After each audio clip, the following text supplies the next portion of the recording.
This is the Hidden Killers podcast with Tony Brueski, featuring former FBI Special Agent and Chief of the Counterintelligence Behavioral Analysis Program, Robin Dreeke. The trial of Alex Murdaugh, well, that ended quite a while ago. And during that investigation into Alex Murdaugh, the investigation into the death of Stephen Smith was also reopened. We don't really know exactly why yet it was reopened, but it was attributed to something that was found during the investigation into Alex Murdaugh. Was it anything to do with Buster Murdaugh? That was the question for quite some time, but Buster Murdaugh has never been charged with anything. He has denied any sort of involvement with the death of Stephen Smith, and he's sick of it. He's sick of some of the documentaries that have come out about his dad, but then also implicating him in the death of Stephen Smith. He's now filed a lawsuit against Warner Media and several other media outlets that have portrayed him in that light. And we're going to talk about it a little bit. Robin Dreeke, retired FBI Special Agent, Chief of the Counterintelligence Behavioral Analysis Program, joining me.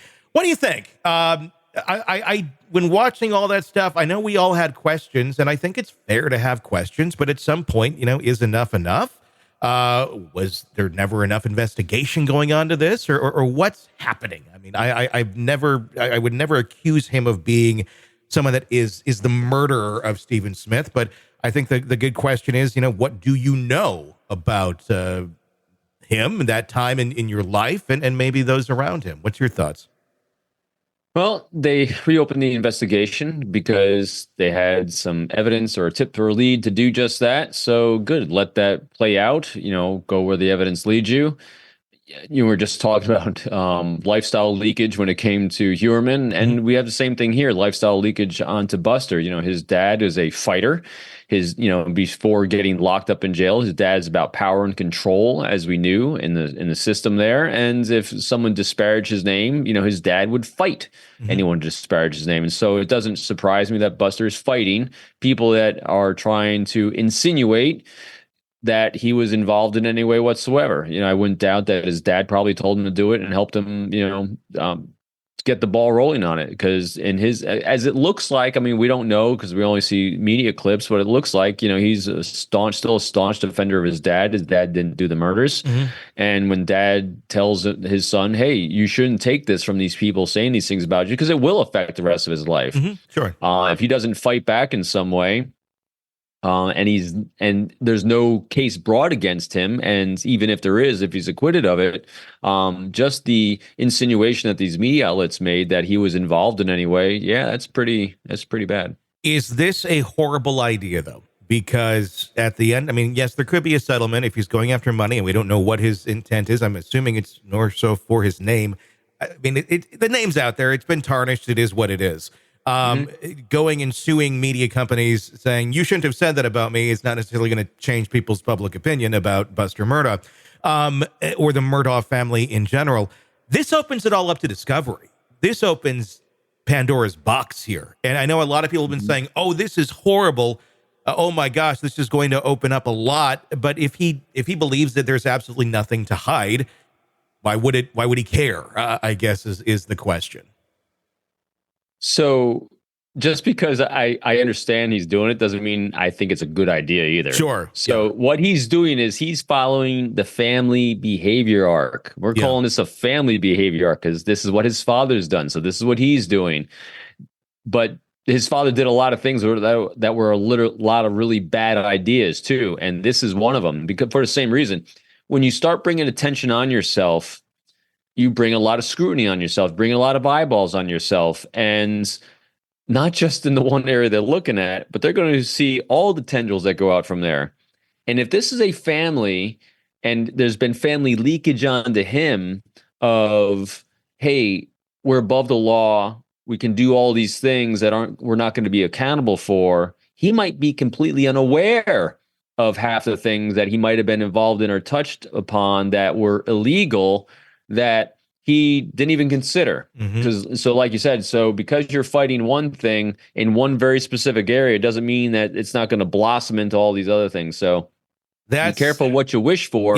You might get it. That's the interesting thing with this case is what else is this going to open up? I'm also wondering as well, though, is this going to help with the investigation into the death of Stephen Smith? Just because they're going to have to dig into stuff. And he's going after companies with very large pockets, ones who would probably love this all to happen because they can make another documentary about it and profit off of all of this. But that's the thing, though. It's where is this going to go? How is this going to benefit him?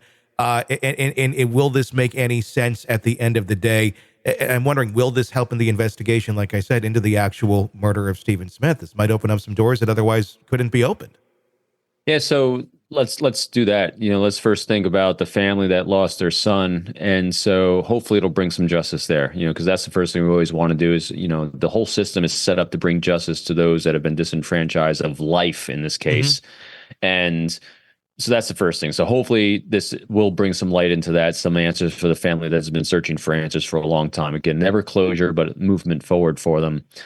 The thing that is always interesting to me is, and you know this because you've been in media a long time, Tony, generally, every time I've worked with media and I've worked with news organizations and people that are doing investigations, they're very, very, very, very careful not to say something unless it's credible, been backed up, and they have it sourced.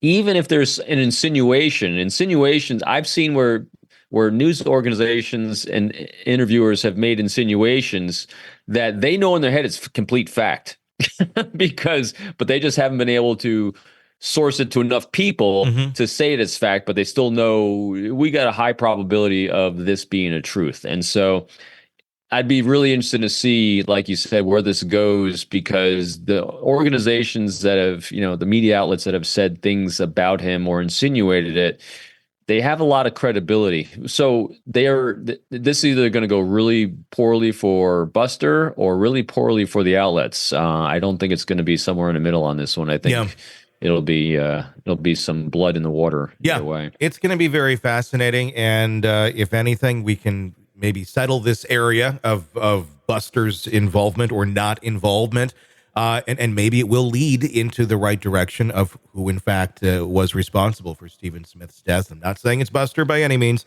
but maybe it'll point in the direction of who it actually is.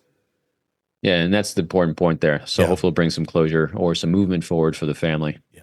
Sick of the ads? We are too. Start listening with no commercials now and get access to all of our episodes in advance of everyone else. Become a True Crime Today Premium Plus subscriber on Apple Podcasts. Search True Crime Today Premium Plus on Apple Podcasts or go to our podcast page and sign up now. True Crime Today Premium Plus. Sign up now.